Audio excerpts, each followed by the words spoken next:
சுன்னத் ஜமாத் கண்ட்ரோல்டா இருக்கக்கூடிய வக்ஃப்ஸ் எல்லாம் வந்து டோட்டலா இவங்க கையில மாறிடுச்சு. இந்த எக்ஸ்ட்ரீமிஸ்ட் குரூப்ஸோட கையில போயிடுச்சு. இந்த ஆப்கானிஸ்தான், ஈராக்ல வந்து அமெரிக்கா படையெடுத்ததுக்கு அப்புறமா ஆப்கானிஸ்தான், ஈராக்குக்கு வந்து அந்த டெரர் குரூப்ஸ்க்கு ஃபண்டிங் பண்ணதே முஸ்லிம் சேரிட்டிஸ் தான். யுஎன் செக்யூரிட்டி கவுன்சில் ரெசல்யூஷனே பாஸ் பண்ணி எனக்கு தெரிஞ்சு ஒரு 500, 600 முஸ்லீம் சேரிட்டிஸையும் பேன் பண்றாங்க. மாஸ்குள்ள வந்து என்ன டேஞ்சர்னா எவ்ரி ஃப்ரைடே வந்து ஒரு இது இருக்கு, ஃப்ரைடே சர்மன் இருக்கு. அதுலலாம் வந்து இதை பத்தி பேசுறாங்க. அதை பத்தி பேசினா என்ன ஆகும்னா மக்கள் கிட்ட இதெல்லாம் போய் சேரும்.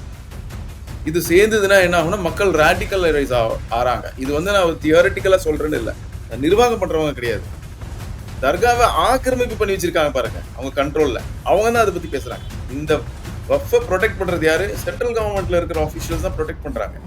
இங்க இருக்கிறவங்க எப்போ வந்து ஜாக்கிர் நாய்க்கு கொடுக்கலாம், எப்போ பிலால் பிலிப்புக்கு கொடுக்கலாம் அப்படின்ற ஒரு மைண்ட் செட்ல தான் இருக்காங்க. பள்ளிவாசல்கள்ல தொழுகையை தவிர எந்த ஒரு மத ஸ்தாபனமா இருக்கட்டும் அங்க பொலிட்டிக்கல் பேசக்கூடாதுன்னு தான் இருக்கு சட்டம். அந்த சட்டம் எதுவுமே நீங்க ஒன்னும் அவங்கள ஒன்றும் பண்ண முடியாது. ஒரு ஃப்ரைடே ஜும்மா பிரேயர் ஒரு ஆளை கொண்டு வர்றாரு. அவர் வந்து காசால இருக்கிற மாதிரி நம்மளும் இருக்கிறோம், தயாரா இருக்கும் அப்படிலாம் பேசினது ரெக்கார்ட் ஆகி சோசியல் மீடியால வந்தது. அதுக்கப்புறமா வந்து சோசியல் மீடியால வந்த பிறகு சிமி பேன் பண்ண ட்ரிபுனலே வந்து சொல்றாங்க, சிமியை பேன் தொடர்றதுக்கு காரணம் வந்து பாதேத் இஸ்லாம்ன்ற ஒரு அமைப்பு வந்து சிமியோட ஆக்டிவிட்டிஸை கேரி பண்ணுது. அதனால சிமியை பேன் பண்றதுக்கு ஒரு காரணமா எல்லாமே சொல்றாங்க. ஷாலி கமிஷன்ல இருந்து எல்லா கமிஷன் ஒரு பெரிய பிரச்சனை உருவாக்குறதுக்காக, கம்யூனல் கிளாஷ் உருவாக்குறதுக்காக தான் அது பேசுறாங்க. அதுக்கு வக்ஃப் கொடுக்குது. அங்கே யாரோட ஃபேமிலிஸ் எல்லாம் போகுது பாருங்க. சார், இப்போ நம்ம நாட்டிலேயே ரொம்ப பரபரப்பாக பேசிகிட்டு இருக்கக்கூடிய பல விஷயங்கள்ல ஒன்றா மிக முக்கியமான விஷயமா இந்த வக்ஃப் பில் அமெண்ட்மெண்ட் வந்து ரொம்ப பெரிய லெவலில் விவாதத்துக்கு உள்ளாயிருக்கு. இதில் தமிழ்நாட்டில் இதன் வீரியம் இன்னும் அந்த அளவுக்கு போகலைனாலும் வட மாநிலங்களில் ரொம்ப பெரிய லெவலில் இதை பற்றின போராட்டங்கள், ஆர்ப்பாட்டங்கள் பெரிய லெவலில் இருக்குது. தமிழ்நாட்டிலையும் அடுத்தடுத்து அறிவிச்சிருக்கிறாங்க. எஸ்டிபி போன்ற கட்சிகள் எல்லாம் இந்த அடுத்தடுத்து போராட்டங்கள் அறிவிச்சிருக்கிறாங்க. அப்படி போராடக்கூடிய அளவுக்கு வக்ஃபு சட்டத்துல என்ன பிரச்சனை இருக்குன்னு நீங்க நினைக்கிறீங்க சார்? இதுல வக்ஃப்ன்றது வந்து ஒரு தர்மத்துக்காக தன்னுடைய சொத்தை அர்ப்பணிக்கிறது தான் வக்ஃப். அது வந்து அசையா சொத்தா இருக்கலாம், அசையும் சொத்தா இருக்கலாம். 1954 முதல் வக்ஃப் சட்டம், சுதந்திர இந்தியாவில் முதல் வக்ஃப் சட்டம் வந்தது. அதுக்கு முன்னாடி வக்ஃப் வேலிடேட்டிங் ஆக்ட்னு பிரிட்டிஷ் பாஸ் பண்ணியிருந்தாங்க 1930 26 எல்லாமே. அந்த சட்டப்படி வக்ஃப் எல்லாம் வந்து ரெஜிஸ்டர் அந்தந்த டிஸ்ட்ரிக்ட் கோர்ட்ல ரெஜிஸ்டர் பண்ணணும், அக்கௌண்ட் சப்மிட் பண்ணணும் அப்படின்னு ஒரு ஷரத்து இருந்தது. ஏன்னா அந்த காலத்துல ரொம்ப பேர் இந்த வக்ஃப்ஸ் எல்லாம் வித்துட்டு போயிட்டாங்கன்னு ஒரு அலிகேஷன், ஒரு உண்மையான ஒரு ஒரு யதார்த்த பிரச்சனை இருந்தது. அதை தடுக்கிறதுக்கு தான் வக்ஃப் வேலிடேட்டிங் ஆக்ட் பிரிட்டிஷ் கொண்டு வந்திருந்தாங்க. 1954 சுதந்திரம் அடைஞ்சதுக்கு அப்புறமா பார்லிமெண்ட் வக்ஃப் ஆக்ட பாஸ் பண்றாங்க. அதுல அது நீங்க ஒரு விஷயம் என்ன தெரிஞ்சுக்கணும்னா, நம்ம திருப்பி 1954 இருந்து பேக் 2005க்கு வருவோம். அதுல சச்சார் கமிட்டி ரிப்போர்ட் வக்ஃப்ஸ் வந்து எப்படி அதை வந்து நல்ல விதமா முஸ்லிம்களுக்கு பயனளிக்க என்னெல்லாம் செய்ய வேண்டும்னு அவர் ஒரு பரிந்துரை கொடுத்திருந்தாரு. அதுல வந்து அவர் என்ன சொல்றாருன்னா, முக்கியமான வக்ஃப் ப்ராப்பர்ட்டிஸ் வந்து பெரும்பாலான வக்ஃப் ப்ராப்பர்ட்டிஸ் வந்து தர்கா சொத்துக்கள். அப்புறமா இந்த மொஹரம் பஞ்சா எடுப்பாங்க இல்லையா, அதுக்கு ஆஷூர்கானா இருக்கு. அப்புறமா அதை சார்ந்ததுதான் இருக்கு எல்லாமே. மாஸ்க் ரொம்ப கம்மியா தான் இருக்கு, ரொம்ப இதா தான் இருக்கு. அதிகமா வந்து நாளடையில என்ன ஆச்சுன்னா மாஸ்க் மசூதிகள் வந்து அது வக்ஃப் தான், அது கொஞ்சம் பெருக ஆரம்பிச்சதுனால அதோட எண்ணிக்கை அதிகமா இருக்கு. ஆனா லேண்ட பாத்தீங்கன்னா சச்சார் கமிட்டி சொன்னது வந்து 6 லட்சம் ஏக்கர் அப்படின்ற, அது பெரும்பாலான 6 லட்சம் ஏக்கர் வந்து தர்கா சொத்துக்கள் தான். அந்த 6 லட்சம் ஏக்கருடைய புக் வேல்யூ வந்து சச்சார் கமிட்டியில என்ன சொல்றாருன்னா 1,20,000 கோடி வேல்யூ இருக்கு, மார்க்கெட் வேல்யூ இருக்கு அதுக்கு.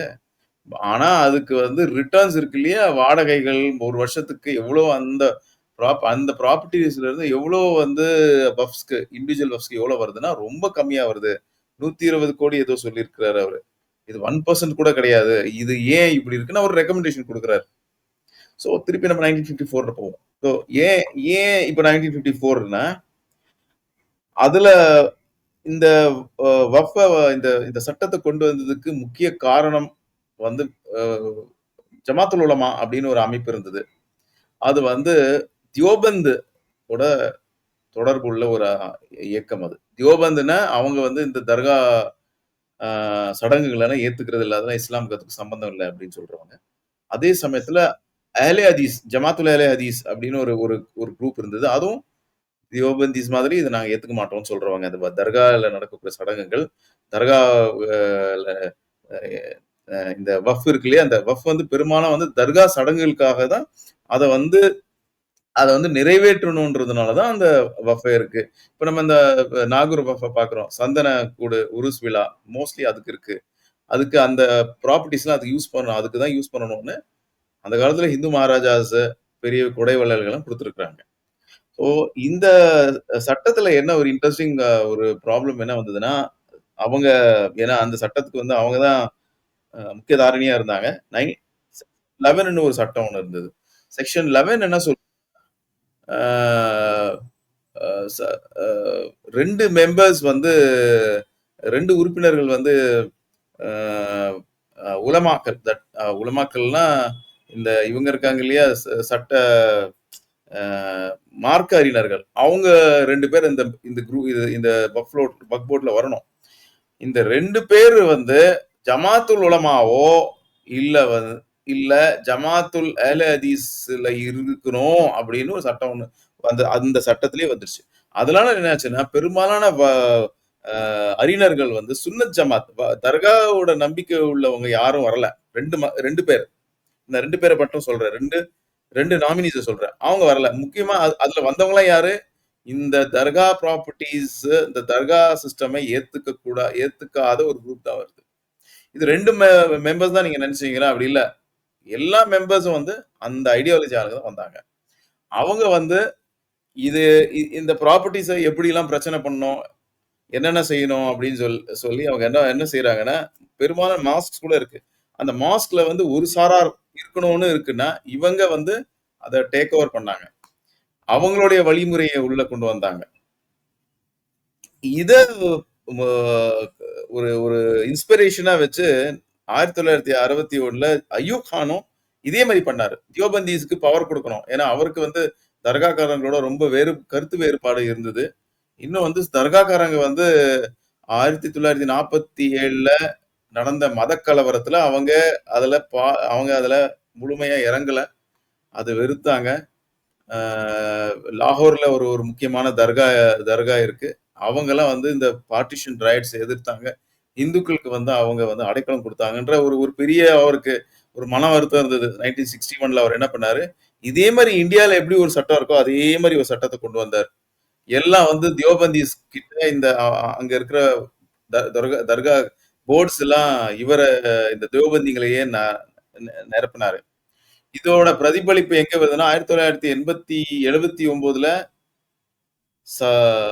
சோவியத் ஆப்கானிஸ்தான் மேல படையெடுக்கும் போது அமெரிக்கா வந்து இதுல உள்ள குதிச்சு இது வந்து இஸ்லாமுக்கும் கம்யூனிஸ்டுக்கும் ஒரு பெரிய போர்னு ஜெரிசின்ஸ்கின்னு நேஷனல் செக்யூரிட்டி அட்வைசர் இருந்தார் காட்டர். அவர் வந்து பேசினார், இது வந்து ஜிஹாத் நீங்க செய்யணும்னு. அந்த சோவியத்துக்கு எதிரான ஜிஹாதுல இந்த ப்ராப்பர்ட்டிஸ் எல்லாம் இருந்தது பாத்தீங்களா, அந்த ஆப்கானிஸ்தான் பாகிஸ்தான் பார்டர்ல வந்து இருக்கிற ப்ராப்பர்ட்டிஸ் எல்லாம் முக்கியமான தர்கா ப்ராப்பர்ட்டிஸ் எல்லாம் தியோபந்தி கிட்ட இருந்தது. அந்த ப்ராப்பர்ட்டிஸ் அவங்க யூஸ் பண்ணாங்க இந்த ஜிஹாதுல. இது நாளடியில என்னது, இவங்க தோத்துடுறாங்க. 1988 வந்து விட்ரா பண்ணதுக்கு அப்புறமா இந்த ப்ராப்ளம் இந்தியாவுக்கு வருது, தமிழ்நாடு வரைக்கும் வருது. ISIS காஷ்மீர் டு கன்னியாகுமரின்னு ஒரு ஒரு ஒரு இது இருந்தது, ஒரு ப்ராஜெக்ட் இருந்தது. அந்த ப்ராஜெக்ட் வந்ததுனால நம்ம இந்தியன்ஸ் ரீட் பண்ண ஆரம்பிச்சாங்க என்ன ப்ராப்ளம்னு. அதுல ஒரு முக்கியமான ஒரு செக்யூரிட்டி அனாலிஸ்ட் டாக்டர் அஜய் சாஹனி, அவர் வந்து என்ன சொல்றாருன்னா, பாகிஸ்தான்ல இந்த மாதிரி ஒரு தீவிரவாத குழுக்களுக்கு வந்து நிரந்தரமா வந்து இப்போ மணி சப்ளை பண்ணது வந்து இந்த மாதிரி வஃப்ஸ் தான் அப்படின்னு ஒரு ரிப்போர்ட் கொடுக்கிறாரு. அந்த ரிப்போர்ட் பேஸ் பண்ணி 1995 புது சட்டம் வந்தது, வஃப் சட்டம். அதுல வந்து நான் சொன்ன மாதிரி 2 மெம்பர்ஸ் அவங்க இருக்கணும்னு இருக்கு இல்லையா, தியோபந்தீஸும் அஹ்லதீஸ், அந்த ஷரத்தை எடுத்துட்டாங்க. எடுத்த பிறகு கூட மெம்பர்ஸும் அவங்களுடைய பொலிட்டிக்கல் பவரால இந்த 2 குரூப்ஸும் அதுல வந்துட்டு தான் இருந்தாங்க. அதெல்லாம் நாளடைவுல என்ன ஆயிருக்குன்னா, சுன்னத் ஜமாத் கண்ட்ரோல்டா இருக்கக்கூடிய வக்ஃப்ஸ் எல்லாம் வந்து டோட்டலா இவங்க கையில மாறிடுச்சு. இந்த எக்ஸ்ட்ரீமிஸ்ட் குரூப்ஸ் ஓட கையில போயிடுச்சு. இது ஒரு பெரிய செக்யூரிட்டி ப்ராப்ளம் கவர்மெண்ட் ஆஃப் இந்தியாவுக்கு. 1995ல இருந்து இன்னி வரைக்கும் அந்த ப்ராப்ளம் இஸ் கண்டினியூயிங். அந்த ஆஸ்பெக்ட நம்ம மறக்கவே கூடாது. இன்னொரு ஆஸ்பெக்ட் என்ன இருக்குன்னா, இந்த ஆப்கானிஸ்தான், ஈராக்ல வந்து அமெரிக்கா படையெடுத்ததுக்கு அப்புறமா, ஆப்கானிஸ்தான், ஈராக்குக்கு வந்து அந்த டெரர் குரூப்ஸ்க்கு ஃபண்டிங் பண்ணதே முஸ்லிம் சேரிட்டீஸ் தான். யுஎன் செக்யூரிட்டி கவுன்சில் ரெசல்யூஷனே பாஸ் பண்ணி, எனக்கு தெரிஞ்சு ஒரு 500, 600 முஸ்லிம் சேரிட்டீஸையும் பேன் பண்றாங்க. இது ஜஸ்ட் வெறும் அமெரிக்காவுக்கு எதிர்த்து அவங்க பண்ணாங்க பேனுன்னு கிடையாது. பேசிக்கா பண்ணது வந்து இன்டர்னல் செக்டேரியன் வயலன்ஸ் இருந்தது. உள்ளுக்குள்ளேயே உள்நாட்டு கலவரத்துல வந்து பாம்பிங், மர்டர், ஒரு 4-5 மில்லியன் பீப்புள், ஒரு 5 மில்லியன் பீப்புள் சிரியா விட்டு வெளியே போனாங்க. அது எல்லாம் ஃபண்டிங் வந்து இந்த மாதிரி சேரிட்டிஸ் தான். அல்ல ஹரமைன் சேரிட்டிஸ் நான் சொல்லப்போனா அல்ல ஹரமைன் சேரிட்டிஸ்ன்னு போடுங்க. பேண்ட் பை யுஎன்எஸ்சினா உங்களுக்கு உடனே வந்துடும் எந்த டேட்ல பேன் பண்ணாங்கன்னு. அதே மாதிரி அல் அக்தர் சேரிட்டி ட்ரஸ்ட் இருக்கு, பாகிஸ்தான்ல இருக்கு, பங்களாதேஷ், எல்லா இடத்துலயும் இருக்கு. இருக்கிற வேர்ல்ட்ல எங்கெங்க எந்தெந்த ஏஜென்சிஸ் எந்தெந்த இந்த தீவிரவாதிகளுக்கு யாரெல்லாம் வந்து பணம் கொடுக்குறாங்கன்னு பார்த்தா இந்த மாதிரி சேரிட்டிஸ் தான். சோ இப்போ அதுல வேற ஒரு கான்செப்ட் ஒண்ணு வந்துச்சு. வேற ஒரு கான்செப்ட் என்னன்னா, கஸ்வத்துல் ஹிந்த்னு ஒரு கான்செப்ட் இருக்கு. இந்தியா மேல படையெடுப்பாங்க அப்படின்னு. சோ இந்தியா மேல எப்படி படையெடுப்பாங்க? அப்போ அவங்களுக்கு யாரு வந்து இந்த பணம் எப்படி இது ஆகுறது? அவங்களுக்கு எப்படி ஃபண்டிங் நடக்கிறதுன்னா, அவங்க வந்து வப்ஸ யூஸ் பண்றதுக்கு ஒரு பிளான் இருக்கு. அது உங்களுக்கு தெரியும் 2034 54 ஏதோ ஒரு பிஎஃப்ஐ ஏதோ ஒரு குடுத்தாங்களே 30 வருஷத்துல நாங்க வந்து 30, 40 வருஷத்துல இந்தியாவ இஸ்லாமிய நாடா ஆக்கப் போறோம்ன்னு. அது எப்படி பண்ண போறாங்க? ஆல்ரெடி அவங்களோட ஐடியாலஜி மாஸ்க்ஸ்குள்ள வந்துருச்சு. மாஸ்க்குள்ள வந்தா என்ன டேஞ்சர்னா, எவ்ரி ஃப்ரைடே வந்து ஒரு இது இருக்கு. ஃப்ரைடே சர்மன் இருக்கு. அதுலலாம் வந்து இத பத்தி பேசுறாங்க. அத பத்தி பேசினா என்ன ஆகும்னா, மக்கள் கிட்ட இதெல்லாம் போய் சேரும். இது சேர்ந்ததுன்னா என்ன ஆகும்னா, மக்கள் ராடிகலைஸ் ஆறாங்க. இது வந்து நான் தியரிட்டிக்கலா சொல்றேன்னு இல்ல. அதுக்கு உடந்தையா வந்து ரொம்ப சக்திகள் இருக்கு. இது நடந்திருக்கு. தமிழ்நாட்டிலேயே எல்லா இடத்துலயும் நடந்திருக்கு. இதுக்கு ஒரு முற்றுப்புள்ளி வைக்கணும். இதுக்கு ஒரு ஒரு ப்ராப்ளம் இது சால்வ் பண்ணணுன்றதால ஒரு நியூ ஆக்ட் வருது. அந்த நியூ ஆக்ட்ல ரொம்ப முக்கியமான, ரொம்ப பெரிய பிரச்சனைக்குரிய, சர்ச்சைக்குரிய விஷயம் வந்து 2 நான் முஸ்லிம்ஸ் இருக்கிறாங்க அப்படின்னு. அதான் ஒரு பெரிய சர்ச்சையா இருக்கு இல்லையா? அந்த 2 நான் முஸ்லிம்ஸ் இருக்காங்கன்னு சர்ச்சையா பேசுறது யாரு? தர்காவாதிகள் கிடையாது. தர்காவுக்கு போறவங்க கிடையாது. தர்காவ நியமிக்கிறவங்க கிடையாது. நிர்வாகம் பண்றவங்க கிடையாது. தர்காவ ஆக்கிரமிப்பு பண்ணி வச்சிருக்காங்க பாருங்க. அவங்க கண்ட்ரோல்ல. அவங்க தான் அத பத்தி பேசுறாங்க. ஆல் இந்தியா முஸ்லிம் பர்சனல் லா போர்டு பேசினா கூட, உலமா மஷாயிக் போர்டு வந்து முதல்ல எங்களுக்கு தனியா ஒரு போர்டே குடுத்துருங்க. எங்களுக்கு இவங்களோட மஸ்ஜிதோட சேர்க்காதீங்க. ஏன்னா இவங்களால தான் எங்களுக்கு பிரச்சனை. ஓட்டிங்ல கூட என்ன ஆகுதுன்னா, 2 1995 சட்டத்திலயும், இப்போ இருக்கிற சட்டத்திலயும் 2013 சட்டத்திலயும் என்ன இருக்குன்னா, ஓட்டிங் இருக்கு. 2 முத்தவலிஸோட ரெப்ரசன்டேட்டிவ் எப்படி வரணும்னா, ஓட்டிங் போட்டு வரணும். எல்லா முத்தவலிஸ் தான் தர்மகர்த்தா. எல்லாம் தர்மகர்த்தா சேர்ந்து வரணும்னா, இதுல வந்து தர்காவோட தர்மகர்த்தாக்கு எலெக்ஷன் ஜெயிக்கிறது கிடையாது. ஏன்னா தர்காக்கள் லேண்ட் அதிகமா இருந்தா கூட, வால்யூம் லேண்ட் அதிகமா இருந்தா கூட எண்ணிக்கை கம்மியா இருக்கு. அது வந்து தர்கா வந்து எப்படின்னா, புதுசா ஒரு தர்கா வராது. ஏன்னா புதுசா ஒரு மஸ்ஜித் வரலாம், மசூதி வரலாம். புதுசா ஒரு தர்கா வர முடியாது. ஏன்னா மகான்களுக்கு தான் தர்கா. இப்போ வந்து இந்த காலகட்டத்துல ரொம்ப கம்மி பேர் தான் வர மகானா இருக்காங்க. 4, 5 பேர். தமிழ்நாட்டுல எடுத்தா தென்கனி கோட்டையில ஒரு மகான் இருக்காரு. 1950, 60ல அவரு அடக்கம் பண்ணியிருக்கிறாங்க. ரொம்ப ஃபேமஸ் தர்கா யாரப் தர்கான்னு.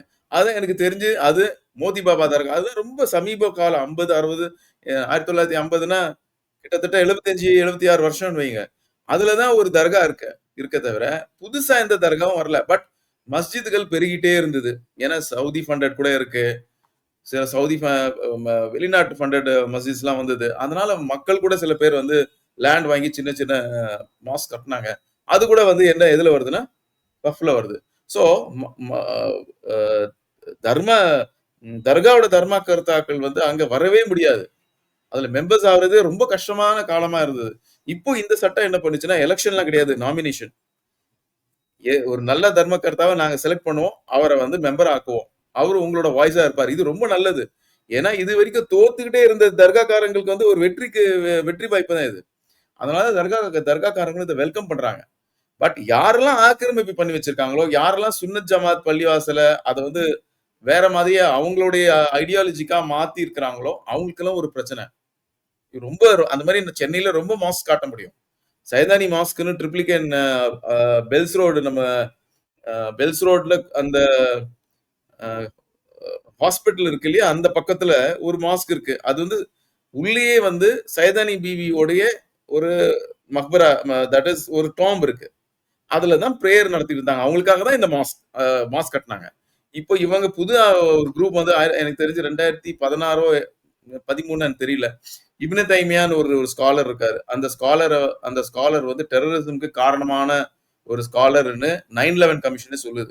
அவரு சொல்லிட்டாரு, ஒரு மாஸ்க்ல வந்து ஒரு மசூதியில வந்து இந்த மாரி இருக்கக்கூடாது. அதனால அத வந்து ஒழிச்சிடணும்னு இவங்க உடைச்சாங்க அத. உடைச்சாங்க. அது ஒரு பெரிய பிரச்சனையாச்சு. வக்ஃப் போர்ட் அஃபிஷியல்ஸ்லாம் போனாங்க. இருந்தா கூட அது உடைஞ்சது தான். அந்த கமிட்டி நான் நான் எனக்கு தெரிஞ்ச வரைக்கும் அந்த கமிட்டிக்கு அகைன்ஸ்டா நம்ம கம்ப்ளைண்ட் குடுத்தோம். அந்த கமிட்டி அப்போ வரைக்கும் அவங்க நீக்கல. இதுக்கு அப்புறமா அவங்க நீக்கப்பட்டிருக்காங்களா என்னன்னு எனக்கு தெரியாது. இது இந்த மாரி எல்லாம் ரொம்ப சொல்லிட்டு போலாம். ஒரு முக்கியமான ஒரு விஷயம். இந்த வக்ஃப் ப்ராப்பர்ட்டீஸ்லாம் வந்து யார் கையில போகுதுன்றதுக்கு இன்னொரு எக்ஸாம்பிள் நான் குடுக்குறேன். பாபநாசம் சிவன் சாலை, சாந்தோம் ஒரு ரொம்ப அ ஹை கிளாஸ் ஏரியா. அங்க ஒரு கோல்கொண்டா சுல்தானத்துடைய ஒரு படை படை தளபதி இருக்காரு. அவர் பேரு அகமது வலி.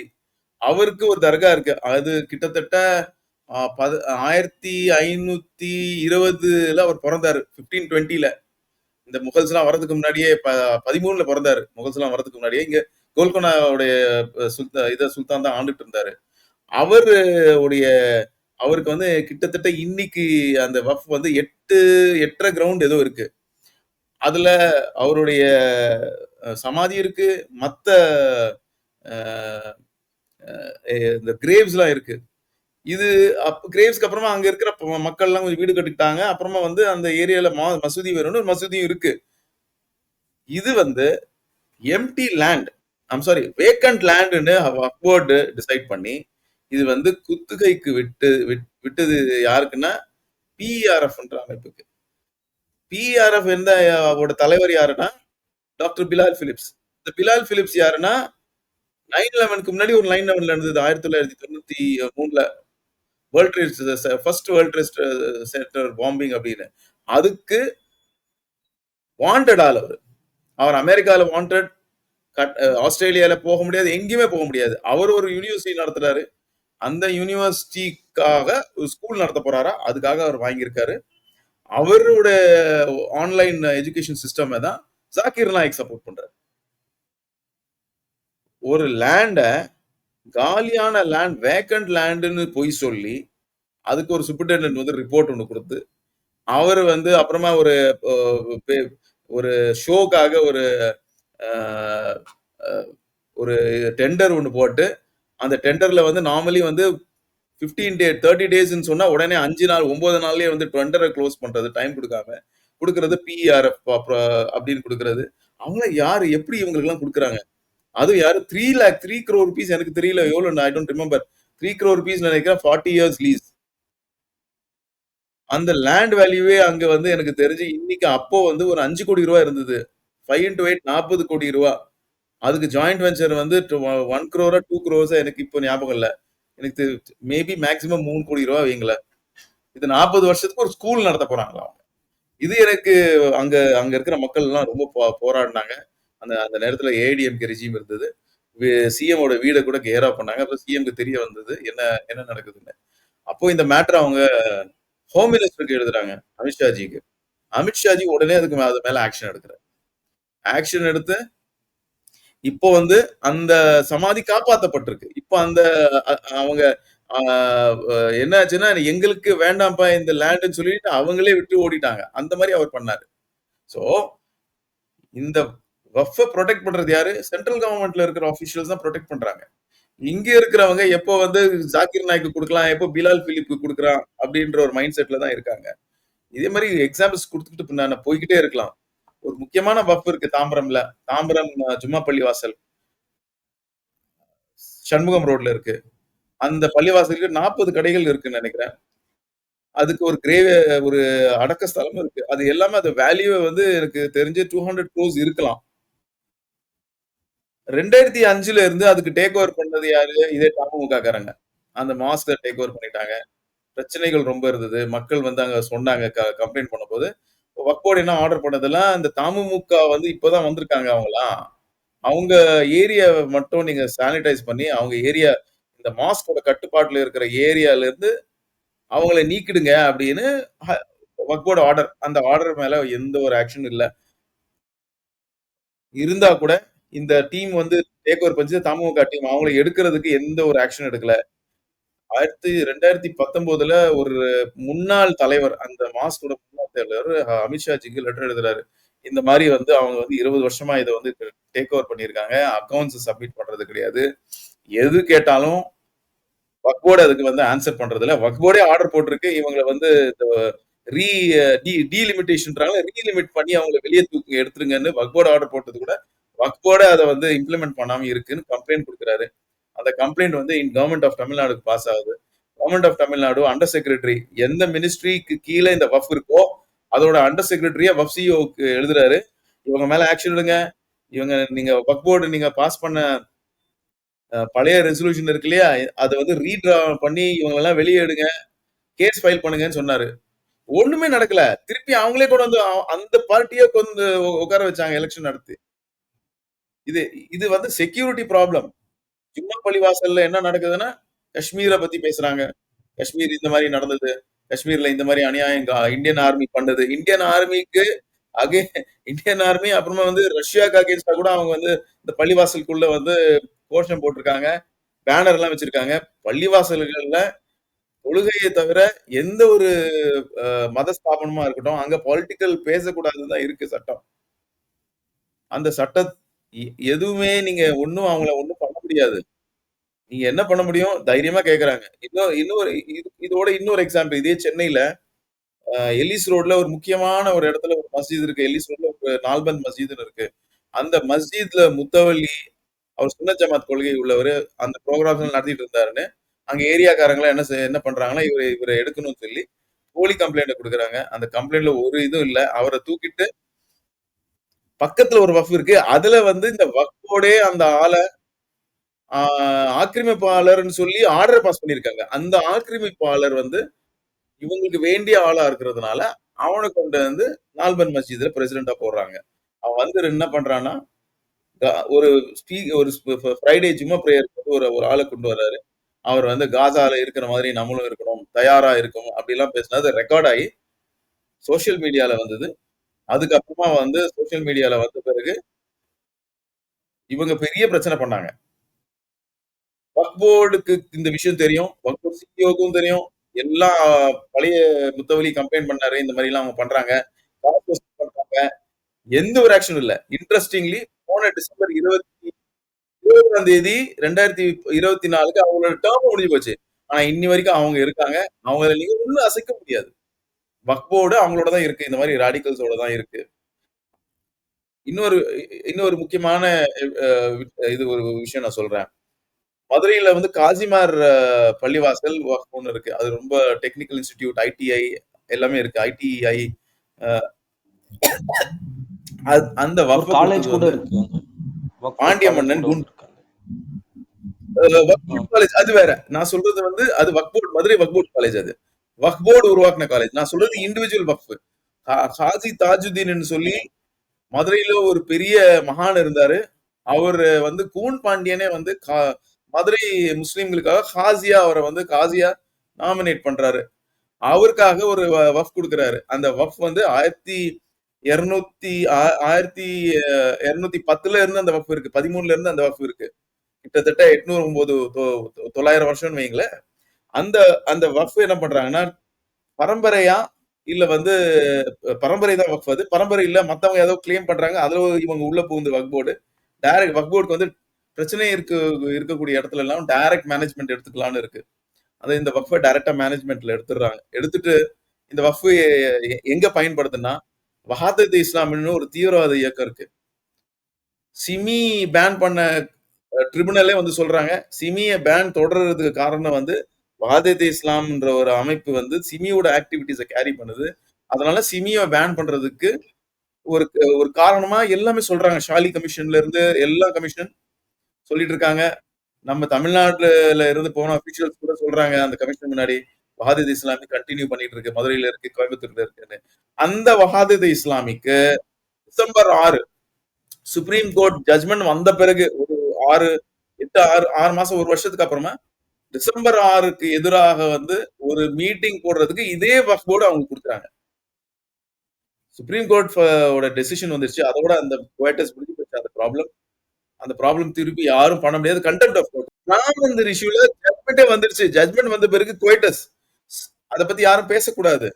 ஏன்னா அது வந்து கண்டெம்ட் ஆஃப் கோர்ட் வந்துரும். திருப்பி நாங்க வந்து அதை எதிர்ப்போம். திருப்பி அதை நாங்க வந்து மறுபடியும் அது கட்டுவோம்னு சொன்னா கண்டெம்ட் ஆஃப் கோர்ட் அது வந்து 153A மக்கள் மத்தியில ஒரு ஒரு பெரிய பிரச்சனை உருவாக்குறதுக்காக, கம்யூனல் கிளாஷ் உருவாக்குறதுக்காக தான் அது பேசுறாங்க.